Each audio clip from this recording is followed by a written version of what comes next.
आपको बताएं कि पाकिस्तान समेत दुनिया भर में एड्स से आगाही का दिन आज मनाया जा रहा है ताकि लोगों को इस बीमारी की वजूहात, अलामात और एहतियाती तदाबीर के बारे में आगाह किया जा सके। और इस साल का थीम है लेट कम्युनिटीज़ लीड। तो ये लेट कम्युनिटीज़ लीड के थीम से लीड कर रहे हैं। आपको ये भी बता दें कि दुनिया भर में एड्स के मरीजों में कमी आ रही है वैसे तो, लेकिन तशवीशनाक बात यह है कि पाकिस्तान में एड्स से मुतासरा अफराद की तादाद जो है वो बढ़ रही है। नेशनल एड्स कंट्रोल प्रोग्राम के मुताबिक पाकिस्तान भारत और नेपाल से चंद कदम पीछे रहते हुए एड्स की वबा के मामले में जनूबी एशिया का दूसरा बड़ा मुल्क है। मुल्क में वायरस से मुतासरा मरीजों की तादाद 2.5 लाख से ज़ायद हो गई है। पाकिस्तान में एड्स फैलने की सबसे बड़ी वजह नशा करने वाले अफराद का सिरिंज का गलत इस्तेमाल है। जनवरी से नवंबर 2022 तक सिर्फ कराची में 970 मरीज रिपोर्ट हुए हैं।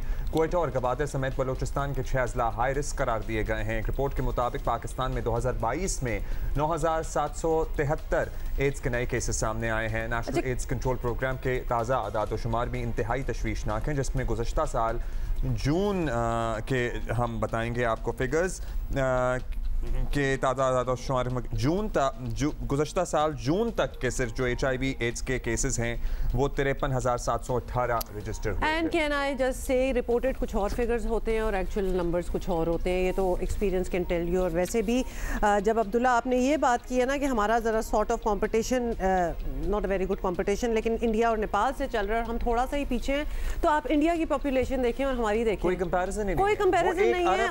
और हम अगर उनको टच कर रहे हैं साथ, तो सोचें कि हमारे पास क्या फिगर्स होंगे और क्या एक इमरजेंसी की सिचुएशन ही लगना स्टार्ट हो जाती है। इन एनी केस इसको बिल्कुल कंट्रोल किया जा सकता है और इस हवाले से हम बात भी करेंगे। डॉक्टर रज़िया कनीज़ फातिमा हमारे साथ मौजूद हैं जो कि नेशनल कोऑर्डिनेटर हैं CMU की। बहुत शुक्रिया डॉक्टर साहबा, आपने वक्त दिया। डॉक्टर साहबा, जो ज़ाहिर है तशवीशनाक सूरत हाल हमने यहाँ कुछ पेश की है, बताई है, अपडेट की है अपने देखने वालों को।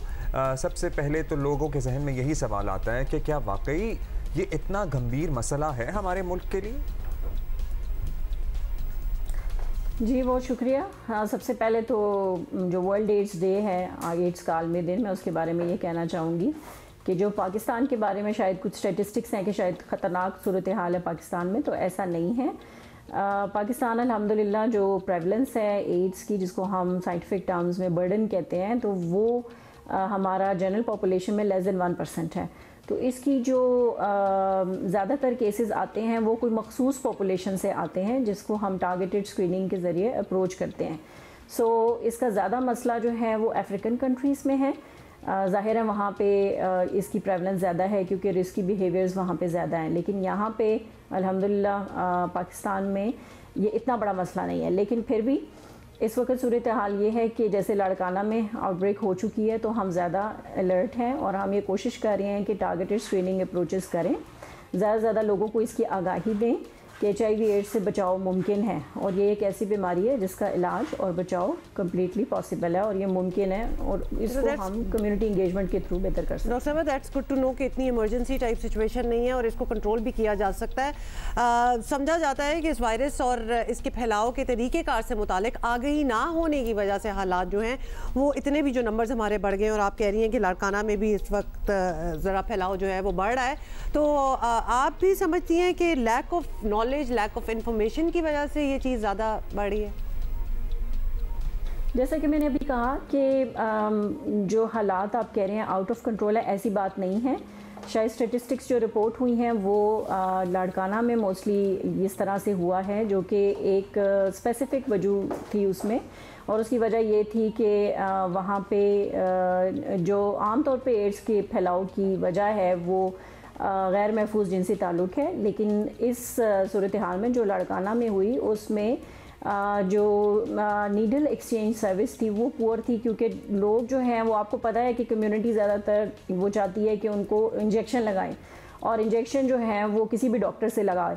क्योंकि वो क्वैक्स भी प्रैक्टिस कर रहे थे और वहाँ पे कुछ डॉक्टर्स जो हैं वो उनकी इस प्रैक्टिस की वजह से वहाँ पे केसेस आना शुरू हो गए, लेकिन वो एक एक्सेप्शनल केस है, इसको मैं जनरलाइज नहीं करूँगी पूरे पाकिस्तान में।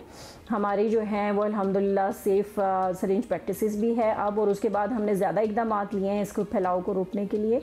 जिस तरह मैंने कहा कि स्टिग्मा जो इसके साथ है कि हम HIV एड्स पर बात ना करें, उसको हमने रिडक्शन किया है। हमने ऐसी कैंपेन्स की हैं कम्युनिटी के साथ, और जो मखसूस पॉपुलेशन है जिसमें एड्स का ज़्यादा फैलाव हो सकता है उनको हमने इंगेज करके, और हमने पूरी कोशिश की है एज अ गवर्नमेंट के कमिटमेंट के साथ और ग्लोबल फंड की सपोर्ट के साथ कि हम जो है वो ज़्यादा से ज़्यादा आगाही फैला सकें। और ये जो मिथ है कि एड्स बहुत ज़्यादा फैल गई है पाकिस्तान में, इसको ये बिल्कुल भी दुरुस्त नहीं है। सिर्फ ये है कि एहतियात ज़रूरी है।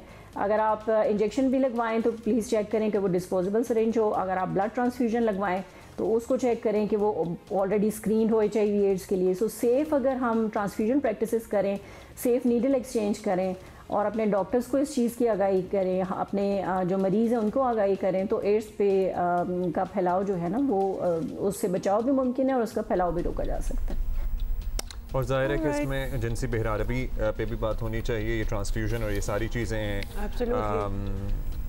अच्छा, this is the second time in 2 days जो हमने सुना है कि हमें इंजेक्शन लगाने का बड़ा शौक है। मतलब कोई भी बीमारी हो पाकिस्तान में, ये भी डॉक्टर साहिबा हमें बता रही थी और कल भी हमारी बात हुई थी एक और टॉपिक पे हेपेटाइटिस सी से मुतालिक। तो उन्होंने तो वैसे हमें ठीक ठाक दवाई दिया कि अगर हम फार्मेसी या मेडिकल स्टोर से भी कोई इंजेक्शन ले रहे हैं तो हमें that could also be basically, तो हम क्या करें?